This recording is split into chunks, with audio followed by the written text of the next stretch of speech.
लहानपणापासूनच माझ्याकडे दुर्लक्ष केलं गेलंय.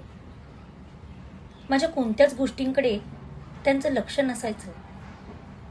आईच्या त्या किटी पार्ट्या आणि बाबांच्या त्या बिझनेस मीटिंग्स, त्यामुळे माझ्या पालक सभेला यायला यांच्याकडे वेळच नव्हता. रोज शाळा सुटायची, सगळ्यांचे आईबाबा न्यायला यायचे. मला देखील वाटायचं माझे पण बाबा म्हणतील, चल बेटा लेट्स गो.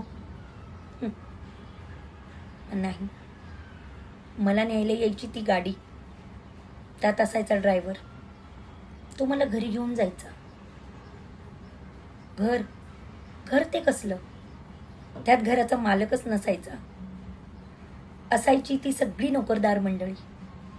कुणी मला खाऊ पिऊ घालायचं, कुणी माझा अभ्यास घ्यायचं, कुणी माझे कपडे बदलायचं. असायचा तो फक्त एकाकीपणा, आणि तो मला त्रास द्यायचा.